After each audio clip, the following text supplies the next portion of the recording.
Bluetooth connected.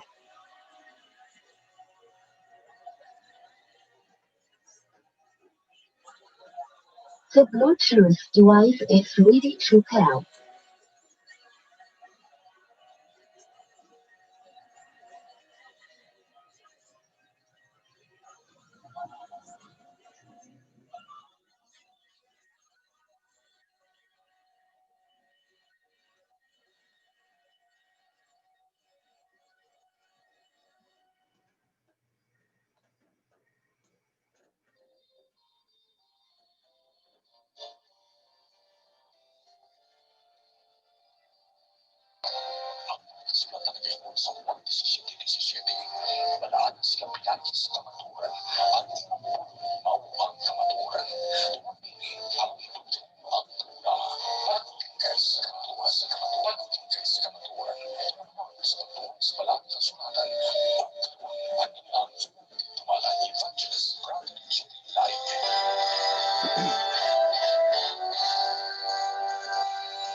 Pero mga kaigsunan, maayong gabi kanatong tanan, no? Salamat ta sa panahon nga gihatag sa ato karon nga makahimo kita sa pag live mga kaigsunan sa atong Facebook mga higala o sa tanan mga listeners sa YouTube mga kapaglaom o manghinaot kung sa kanunay madasigon ta sa pagpaabot sa atong Ginoo. Nagtan-aw karon mga higala si Bonjour Sia Arnaiz. Bayong gabi kanyang tanan diya. Atong tanan mga kaigsuonan nga mga naga-tan-aw nato karon mga kaigsuonan, no? Dire sa aton tulumanon pag-utingkay sa kamatuoran. Unya natay gipang-post higala mahitungod sa tanong mo sagot ko. Matag adlaw ginahigala madunggan ninyo. Good evening everyone, gikan ni Rodel Dumangging. Okay. Og sa tanan nato nga mga kaigsunan nga namati mga higala, mayong gabi kanatong tanan. Og di nato kalimtan sa mga higala mga kaigsunan nga si Kapaglaom Yoyoy magauban kanato karon mga higala, no? Kapaglaom Yoyoy og ato ni siyang tagaag pagtagad mga higala atong tawagon si Kapaglaom Yoyoy. Okay, nang daghan nagtan-aw na to karon si Buhing Paglaom. Pa-shout out Kuya Jerry Laig. Okay. Mayong gabi ni mo dia, Brad, Dan Maasin dia apel panimalay ni mo dia. Okay, nang manghinaot ko nga pakiguban ka kanunay atong evangelist mga igsoon sa 3:30. Kapaglaom Yoyoy, maayong gabi. Ay gabi kapag-aon sir, may gabi sa tanan natin mga pinalanggang tigkaminaw. Hindi nga to ang tulumanon ang sagutin kay sa kamaturan. O ako sa mga pagpapumusta ngadto sa atong mga tanan na mga kaigalaan o kaigsuunan nga kakalinay nagsunod din atong programa. Balikan mo kapag-aon sir. Okay, salamat kayo Kapaglaom Yoyoy og nagtanaw sa nato karon si Buhing Paglaom og sa tanan na 3:30 sila ni Sister o Ma'am Maria nga magapakiguban sad kanato, no? I-share ninyo ni sa atong 3:30 debaters mga kaigsuonan. Para nga makita nila mga higala og makahatag sad mo og kining mga idea mga kaigsuonan pinagi sa pagkomento dire sa atong tulumanon mga higala. Kapaglaom Yoyoy, mag-ampo sa tabi porta mo magsugod, palihog ampo. Ito yung ako itong mga ulo. Bilay kong tao Diyos, sa sa mga kinabuhi, ninitas na magtuon usap kami sa mga mensahe ikan sa belang kasulatan. Nag-aalyo kami, ikaw magapanalangin nini. Nga din, labasnan sa kanunay, ang dako kaayong nga panalangin, nga malamdagan ng among mga nauna, masagkan sa among mga listeners, ang mga mensahe ikan sa belang kasulatan. Salamat sa pagtubag sa ngalan ni Jesus. Amen. Mga kaigsunan, padayon ta diri higala sa aton tulumanon pag-uting kay sa kamatuoran niyang mga pamahayag higala no nakita nato ni mga kaigsunan sa ato nga mga diya sa atong group chat kapag laom yoyoy katong pamahayag ni Father Gitgano mahitungod lagi sa baboy nga gisimple-simple lang niya kapag laom yoyoy no. Orag nakadungog ka ba na imo bang nasusi? Wa na ba ko kabantay kapag laom dire? O atong sulayan ha. O atong sulayan naa dire. Okay nang na dinhi ang mga pamahayag niya ba. Tagaan ta ning pagtagad mga kaigsunan. Og kung dili gid ka magtuon sa Biblia, malimbungan yun kay naa sila gitawag the voice of Bible. Nga to ay pigs dito nabasa. No? Pigs na po uban pa to. Ato man ang madunggan karon. Okay mga kaigsunan ng tanan mga sponsor na to, kumusta mong tanan? Tanan nga nakapulit sa tong Purple Corn Coffee o usab tanan na Cebu, Davao, Bislig, diya sa Camotes, o usab diya sa Bohol, diya sa Liti. Tanan nato nga mga kaigsunan nga naga-sponsor nato gikan sa gawas nasod, sila Ma'am Lini, sila ni Ma'am Mariam, og si Agaw Abing og si Ate Joan. Mga kaigsunan atong patalinghugan ang mga pamahayag nila diri igsoon no. Ato pa din na diri mga higala makalilisang mga kaigsunan akong gipaminaw na kung dili nimo i-rebatal mga kaigsunan orag malimbungan yun ang mga tao mga igsoon atong paminawon. Paminaw to kapag laom yoyoy unsa ang mga pamahayag nila.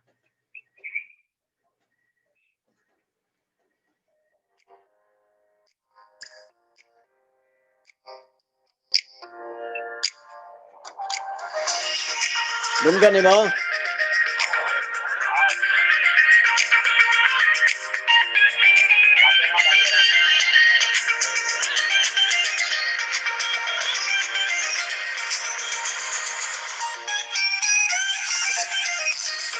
Meron ka bang mga katanungan sa ating pananampalatayang Katoliko? Huwag ka nang mag-alala dahil ikay sasagutin ng ganda o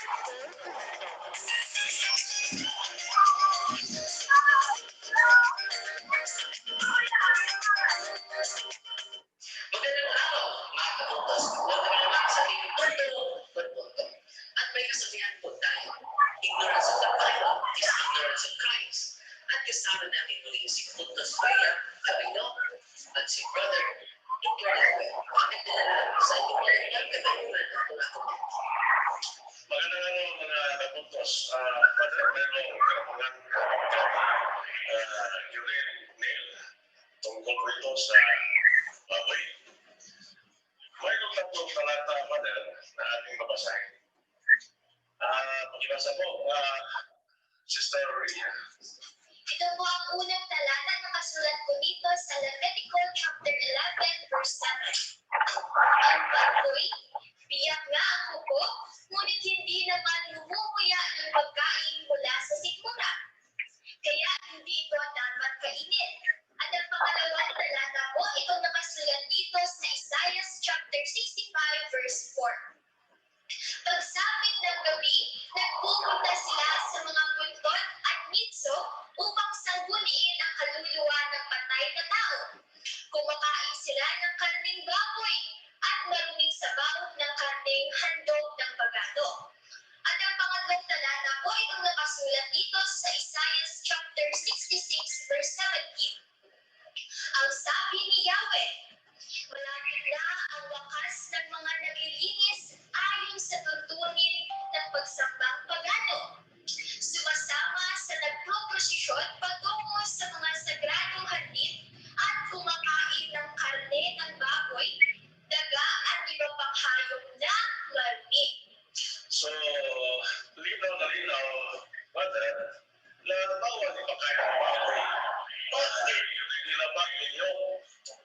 ay nakasulat sa Biblia.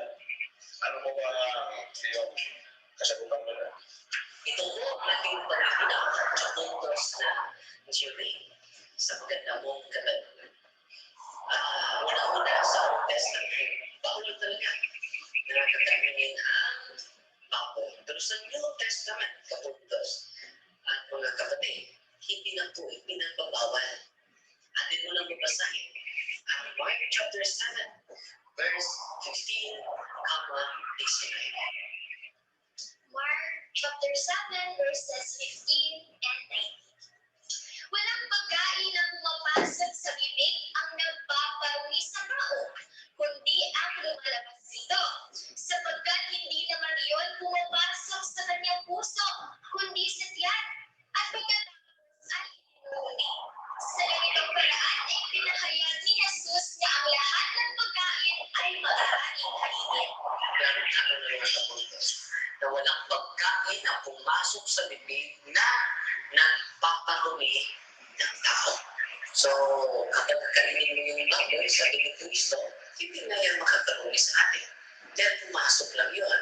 So, ang magkaparumi sa atin, yung lumalabas na mga maanghang na salita against sa Diyos, against sa ating kapwa.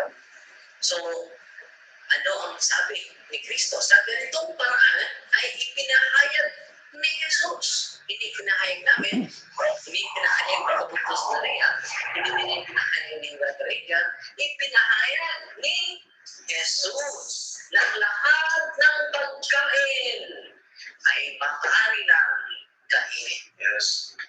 At kasali ko ba dito ang baboy? Ating pumasahin muna kung kasali ba ang baboy na pwedeng kakainin na. Sa Biblia, meron talaga tayong mabasa. Sa The Voice Bible, ating munang babasahin ang buong buo sa teksto talata na ating babanggitin. Mababasa balik-trabulit lang na ito pagkain ng baboy. Mababasa po. Putos na rin ating babasahin. Ito po ang nakasulat dito sa Acts chapter 10 verses 9 to 15 sa The Voice Bible. Just as these men were nearing Joppa about noon the next day, Peter went up on the flat rooftop of Simon the tanner's house. He planned to pray, but he soon grew hungry. While his lunch was being prepared, Peter had a vision of his own, a vision that linked his present hunger with what was about to happen. A rift opened in the sky, and the wine container, something like a huge ship suspended by its four corners, descended through the torn opening toward the ground. This container teemed with four-footed animals, creatures that crawl, and birds, and pigs, bats, lizards, snakes, frogs, toads, and vultures. A voice said, "Get up, Peter, kill, eat." And Peter answered, "No way, Lord. These animals are forbidden in the dietary laws of the Hebrew scriptures. I've never eaten non-kosher foods like this before, not once in my life." And then the voice said, "If God calls something permissible and clean, you must not call it forbidden and dirty." So, karong-karong ng mga kapuntos, nabasa natin na mayroong vision si Apostol Pedro at kasali doon yung mga forbidden animals. Ano ba yung mga forbidden animals? Yung mga birds, pigs, bats, lizards, snakes, and the like. So kasali ang things dito. Yung baboy. At sabi ng the process sa Panginoon, Peter, kill, eat. And Peter answered, "No, Lord, these animals are forbidden in the dietary laws of the Hebrew scriptures." Ito po ay tinatambawal ng mga hayop na dapat hindi ito kakainin. Pero nang sabi naman ng ating Panginoon, if God calls something permissible, ipinaitulog na, permissible, and clean, meaning linis na, you must not call it forbidden and dirty. So, klaro-klaro mga kasuntos,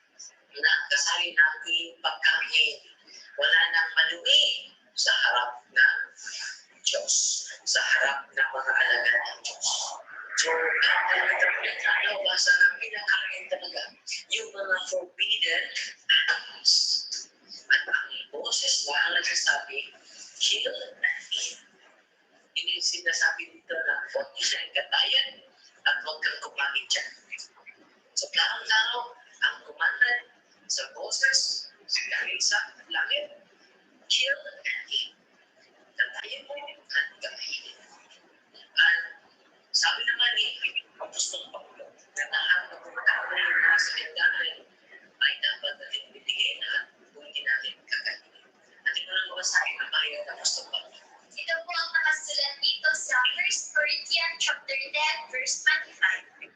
Kumain kayo ng anumang nagbibili sa tindahan ng karne at huwag nang magtanuba upang hindi mabagabag ang inyong buti. Araw-araw, kahit anong karne na na-display sa tindahan.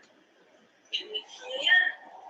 At huwag na magtanong pa upang hindi mabagabag ang inyong buti. Kung anong klaseng karne yan, kunin mo yan. At kumain kayo ng anumang nabibili. Kumain kayo.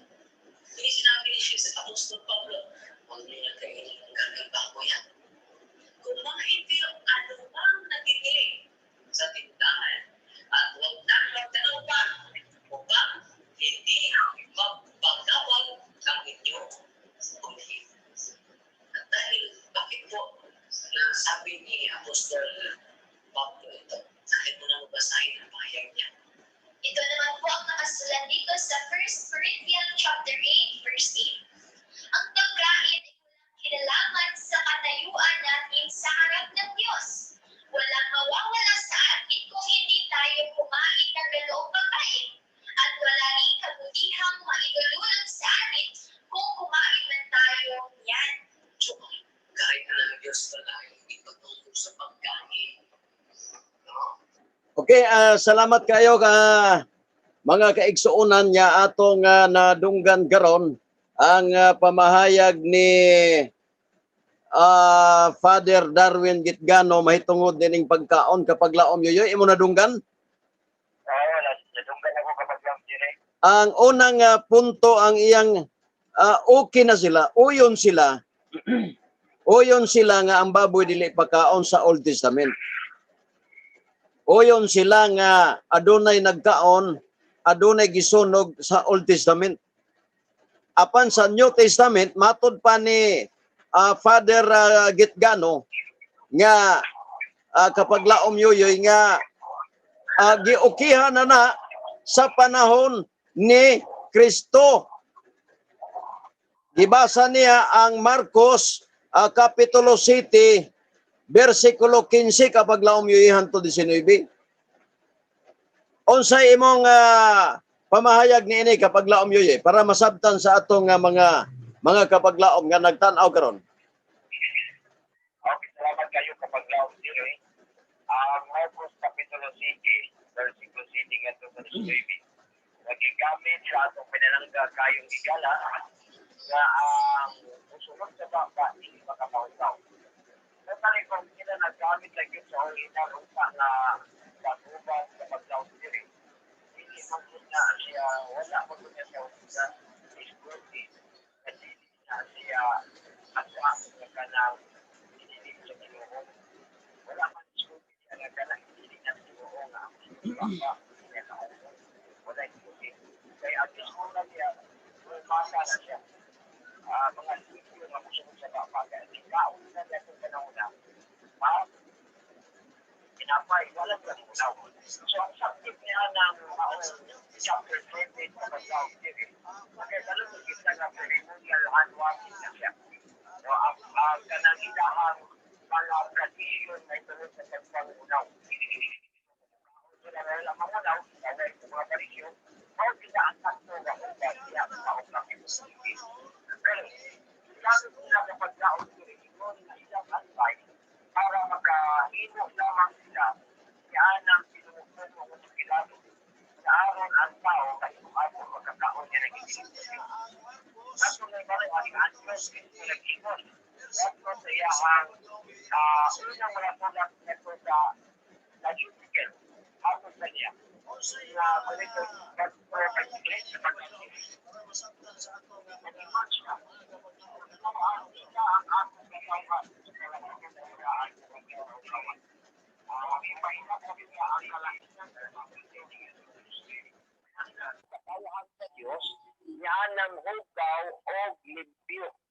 Pero lahi may iyang gitudlo. Wa man lang siya nagtudlo o hugaw. Ang iyang gitudlo, ang hugaw limpyo na. So, tako tayo kalainan sa gisugo niya sa Biblia nga ang akong katawan mo tudlo sa hugaw o limpyo. So, sulay si parin sa puntang na gisilutan. Pinahanglan, itudlo ni mo usay hugaw, itudlo sa mo usay limpyo. Ang ako na bantayan sa ilahang sermon kaganina kapag laos kiri, nilang itudlo sa mga tao nga ang hugaw limpyo na. Hindi na siya mao. Kaya ang likod sa Job 14, walay nakakuha limpyo ikan sa hugaw. Wala yun. Wala pa likod sa Biblia na gawas lang nga ng ilang gigamit na voice Bible kaya ilang gigamit ng voice Bible na naising sa babasa. Minsan pa kapila na mabasa ang people word na nagtikutan. Wala ka po na makapit kay nagkahulugan ka po na siya nagto sa baboy na nagsimbulo sa tao. Okay, salamat kayo kapaglaom yoyoy. Mga kapaglaom, atong nadunggan mga kigsunan ang pamahayag ni kapaglaom yoyoy. Okay, ang pinaka-importante mga igsoon masabtan na to. Number 1, kung imong basahon ang Malakias 3, nga ang Diyos higala, walay pagkausab mga kaigsunan. Walay pagkabalhin mga higala. Klaro na kayong giingos Biblia, nga ang baboy dili ipakaon kay mahugaw. Unsa may purpose mga igsoon, nga sa New Testament ipakaon na. Dili na siya pwede. Kay ang basahon ni Kristo higala, ang basahon ni Ginoong Hesus o sa mga apostoles, sa mga Kristohanon sa ilang panahon, mao ang Old Testament. Dili ang New, kay ang New, kamulo pa silang nagsulat ni Ana. Dili. Wala pa sila maggamit og New Testament. Ang ilang gigamit higala, ang Old Testament. Unsay purpose? Roma 15:4, mga kabaglaom. Gisulat ang kaniadto aron paghatag natog paglaom, aron paghatag natog kalipay. Naunsa di ay higala ang kaniadto ang mga Old Testament, paghatag natog paglaom. Kung tinuod pa ang gisulti ni Father Darwin Gitgano mga kapaglaom, kung tinuod pa ang iyang gisulti higala, nisulti na unta si Apostol Pablo o ni Pedro ngadto sa mga Hudiyo. Kay gipa-church board ba ni siya mga kaigsunan? Gipatawag si Pedro kay usa ka supak sa balaod ang pagpakigharong sa mga Hintil. Oh, mo na nga gipatawag si Pedro, gipaadto sa church, unya human mga higala, giimbestigar si Pedro mga kaigsunan. Giimbestigar. Bot bang ipasabot nga kining giangkon ninyo nga Santo Papas Roma na makak ni siya ngadto sa mga kauban niya, Father? Na makak ba ni si Pedro, mga kaigsuunan, nga niingon si ang mga Hudiyo nga nganong nakigdool man ka sa mga Hintil. Ngano man nga nakigharong man kanila nga usama na kasupak sa balaod. O sa ingon niya, buhat 11 mga higala. Report ni Apostol Pedro mga kaigsuunan. Unsay gisulti mga higala ni Apostol Pedro. Gipakitaan kog pananahon sa Ginoo. Unya sa human gipakitaan kog pananahon sa Ginoo. Wala na hinganlan nga mga mahugaw, nga mga butang, nga gihinluan na sa Dios, ug ako gipakitaag pananahon sa Ginoo. Unsa may tubag sa mga Hudiyo tanan mga higala, nan sa ato padiay, nga ang mga Hintil, pwede na sila walihan sa maayong balita, ug dili na sila angay isalikway. Buhat 10:28, kapag laom yoyoy, buhat 11:28, nag-ingon din ha, nga usa ka supak sa usa ka mga Hudiyo mga pakigharong ngadto sa mga dili Hudiyo o sa mga hintil. Apan giingon ako sa Ginoo, gi-report na ni Pedro nga dili na ko hinganlan ang mga tao nga gihinluan na sa Dios. Kanang gigamit niya higala sa Marcos 7:15, mga pagkaon na nga mga pagkaon sa mga Hudiyo. Pagkaon sa Hudiyo, mga kabaglaom, dili na makapahugaw. Ang kaso ni ining Marcos City, ang pagpanghunaw, Father, dili ang sa gidili nga mga pagkaon o gidili nga mga mananap didto sa Old Testament. Mauna ang kaso sa Marcos City, ang mga Hudiyo, ang mga kaparian o parisyo, midool ngadto kang Kristo nga unsa man ang imong tinunan nga man nga walay panghunaw. Mao nang gisultis Ginoo nga ang magasulod dili makapahugaw. Ngano man kay ang gisulod nila dili hugaw. Wala na giisip higala nga kadtong mga gipangaon, mga hugaw to mga kaigsuonan. Kay lahi ang pagkaon, lahi mga higsuon ang dili ipakaon. Kapag laom yoyoy, unsa may imong pagsabot anang pagkaon o makaon? Unsa may imong hunahuna na? Kay mao na ilang gihunahuna ba?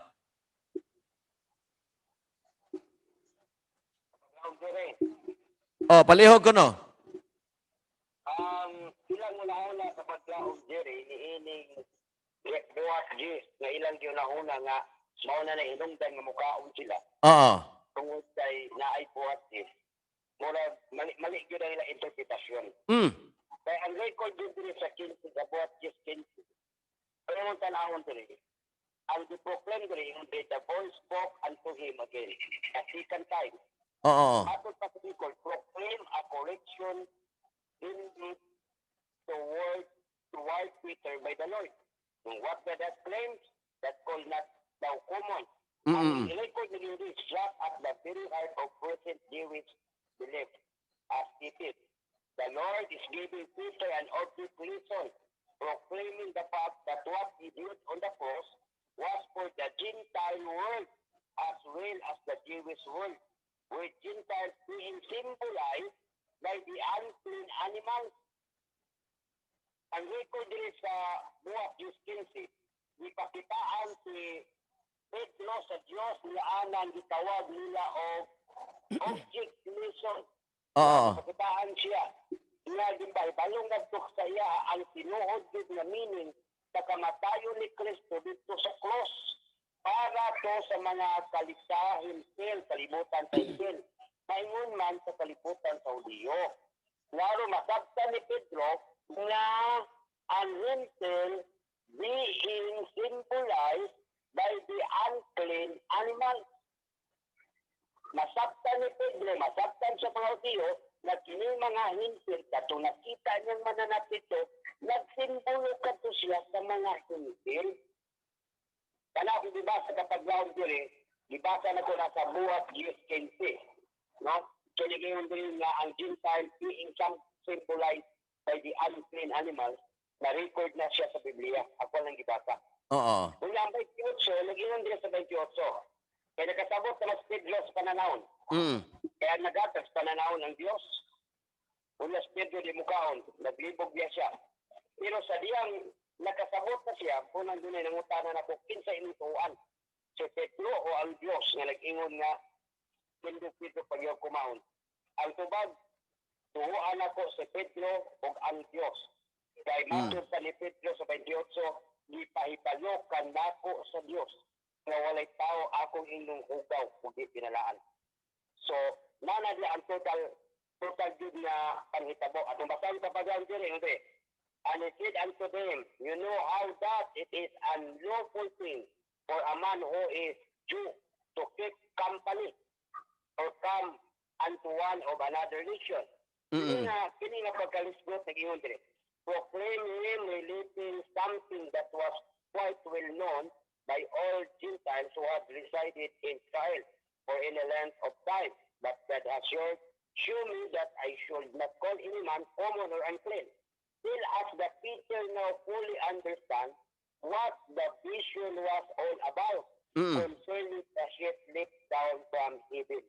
Nasabtan na ni Pedro ang insakto nga pananahon nga nakita niyang habol dito nga nanaog gikan sa langit. Nasabtan niya, musa iya ng gingon, walay tao nga akong inyong hugaw. Ug dili binalaan. Ining Baybula, nagtudlo ni siya, nagto sa tinuod kayo sa paglaon diri. Pero kanang gibasa ni Father Darwin Gitgano, nga naisig na iyang nabasa diha, nga iya gingon nga na, maunan, limpyo na, kaya naisig. Wasa kasabot nga ang disgutan diha, mananap na mga hugaw na nagsimbolo sa mga hintil. Kaya ang hintil sa unang panahon, hugaw sa pagtanaw sa mga Hudiyo. Dimodo, ipakita dito ang kasi-kasing hugaw ng mga mananap na nagsimbolo sa hintil.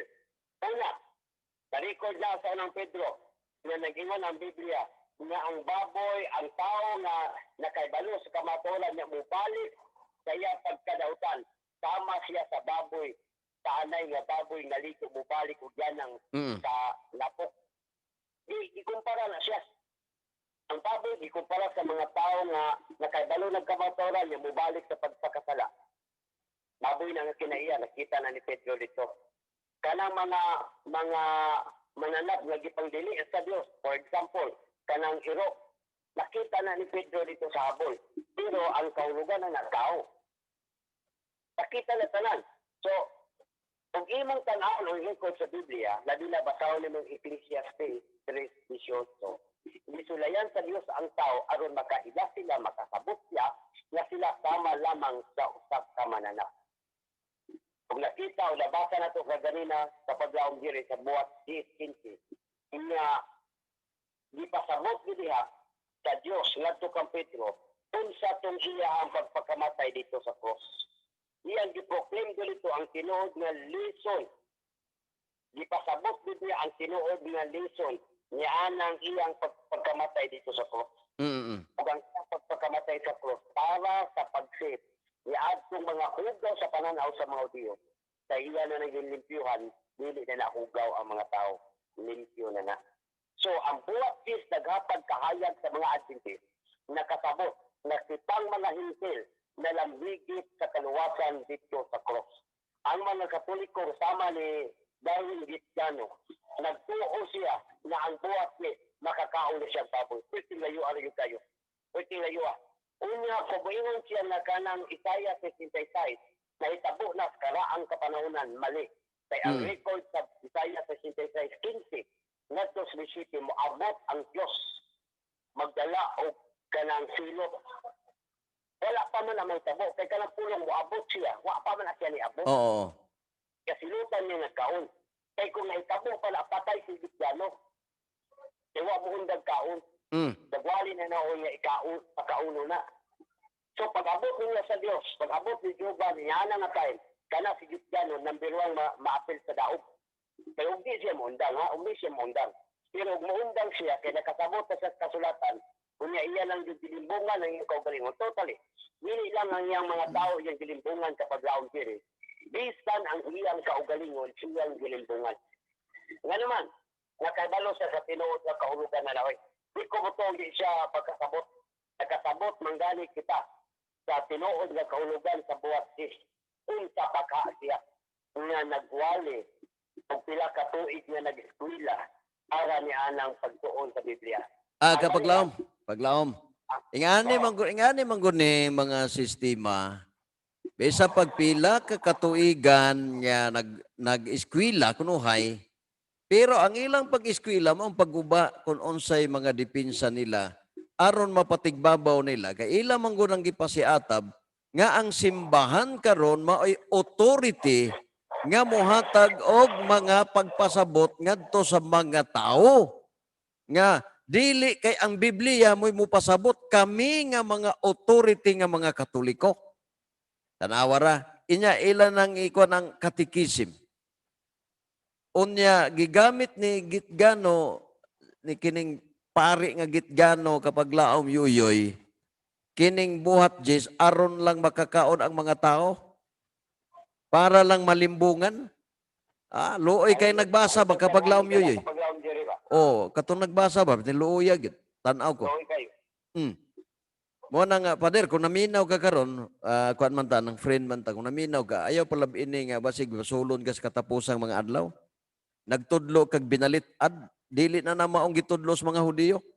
Kay kung tinuod pa ng gisulti ni Father Gitgano kapag laom, siguro ang mga Hudiyo karon mga nagbaboy kapag laom yoy. Ay, oo. Nagpasag na ang mga Hudiyo. Oo. Grabe pang kinanana yung tanan nila. Pero hangtod karon kapag laom diri. Yun na sila mga on. Tungod kay nakatabot man sila sa intaktong kahulugan. Yan ang nasuwa sa buwatis. Hindi na mas Father Gitgano wa kasabot. Dili ba gi iya magidana. Dili ba gipatawag man si Pedro? Gipatawag siya sa mga Hudiyo. Nangatarungan si Pedro.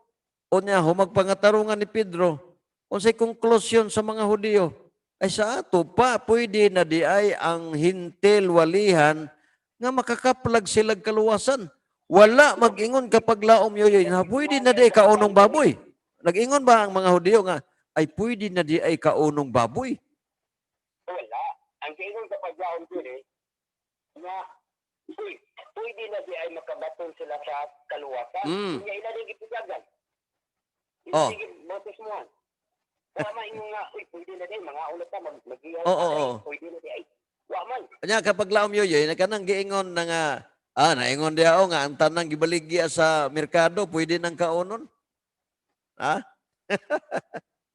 Sa may mong kasultian na nga, ang gibaligya ko sa merkado, pwede nang kaunon. Unya, ang pagkaon daw, kapag laom yoyoy, ang pagkaon, walay kalabutan sa kining kaluwasan. Og mukaon, ang mukaon, mukaon dili siya mulabis sa pagkadautan. Ang dili mukaon, di pud siya mulabis pagkamatarong. Mo na nga wala ka na kalabutan. Tinuod man na kapag laom yoyoy nga kanang karning baka mukaon kag dili, wala kalabutan sa kaluwasan. Mukaon ka, pwede, dili, pwede po. Pero baboy mukaon ka, apil yung kaluwasan ni mo na, di ba? Daog, kapag laom diri, wala nakadungog kong gigamit na lang unang Korinto 8:8. O, 8-8 na, o. Nag-isgot sa ang unang Korinto 8:8 nga kung ikaw mukaon, dili ka mo labit kadautan. Habto mo nila na, dili mo labit kadautan, dili do, dautan. Pag mukaon ka, di ka misayot kadautan, pero dautan ka. Ang likolingon, kung dili ka mukaon, dili ka mo samot sa pagkamayo, pero maayo ka. Di ka mo samot sa buutan, pero buutan ka. Yung magpili sila na, mukaon sila nga, di man tulad sila mo samot kadautan, pero dautan sila. Kung nga ang dautan kapag laon dili, subject na siya ngadtos laog. Oo. Subject na daog kay walay dautan nga makasulod sa ginlian sa Dios. Dautan gid na. Unya mato pag Pablo kumukaon ka na di ka mo labi ka dautan. Kaso pa di ka kamot ka dautan pero dautan. Kung di ka mukaon na ng baboy, di ka mo labi pagka mapuutan, di ka mo labi pagka maayo. Pero maayo. Siya roan na masabti na, ngayon na. Ay, wak man tayo labot o, kay mukaon ka, di ka mo labi ka dautan. Tuwa siya kasabot, kay dautan na siya. Dili man siguro katarungan kapag laom yoyoy nga kung moadto tag merkado, ang tanan na lang gibaligya dito, pwede na tong kaunon. Di man na pwede, dili man na may gimayang gamiton kay dili biya tanan pagkaon ang gibaligya sa merkado. Kapag laom dire, ang record sa unang Korinto 10:5, dili na siya merkado sa Pilipinas. Oo. Merkado na ngadto sa mga Hudiyo. Pag-ingon ni Pablo na magkakaon kami sa usay gibaligya niya, nga naman kampante siya nga wala gibaligyan bukumbang baboy niya. Tapos sila di mga baboy. Andun ron? Oo, yung tanaw ni mo kapag laog niya ang record na pahayag na sa original, bromata. Di naman alkatarto sa gigamit. Bromata. Tinod na bromata. Sa to pa pagkaon. Mga hindi pakaon sa Diyos. Mga ditugot sa Diyos. So, kabalo man ta na di-plaster sa Diyos sa mga mga mananap. Doon ay mananap nga iyang gipuhat nga dili pagkaon. Pwede kaunon sa taon na, pero dili niya ipakaon. Doon na po'y mananap nga iyang gipuhat nga maolag yoy, pwede kanon sa tao. Siguro kapag laom yoyoy, Kautan og matarong, pwede mo kaon.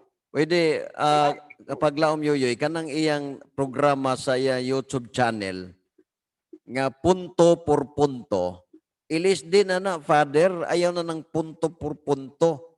Punto nga walay puntos. Ana na lang kay ang nahitabo, nahimo mong kontrabida, Father, sa Biblia. Na kontrabida mo, nagpasabot nga dunay gisultis Biblia, nga inyong gituis ug naggamit mong bersikulo, nga dili mao ang gipasabot. Dili ba kapag laom yoyoy nga nag-ingon ang Roma 15:4, gisulat ang kaniadto ang Old Testament para makabaton tag paglaom. Naunsa ba ng paglaom nga ato mangisungag ang Old Testament? Nga sa unang panahon kapag laom yoyoy ang ilang mga gidala nga mga basahon dili ang New Testament kay niadtong panahon na wala pang New Testament. Sa ilang presente mao pa ang Old Testament ug may prueba ta niya ana kanang Lucas 4:17 nga ang gidala ni Ginoong Hesus ang sinulat ni propeta Isaias. Oh. Mo na nga giklaro na nato, Pader, ayaw pagpalabi, Pader, kay base ng imong punto por punto, base nga wala na kay puntos, ana, kay ikaw nga usa. Ingon ra ba ang Malakias 2 man siguro na kapag laom yoyoy sa 8, nga ang mga pari, sila mo'y angay nga mutug-an sa kamatuoran. Nya, di naman ni kamatuoran ang ilang tudlo kapag laom yoyoy. Nanungag naman ni sila. Sige. Nasuwap ka, so ang city yung gayo dito. Oh. Katungdanan sa mga pare ang pagtugaan sa tinuod nga kay balo may Oh. sa kamatuoran. Kay sila mga sinugo sa Dios nga labing gamhanan. Ato ilang katungdanan unta mo tudlo og tinuod. Pero ang otso kagtayag apan kamo mibiya sa kamatuoran. Oh, di biya na.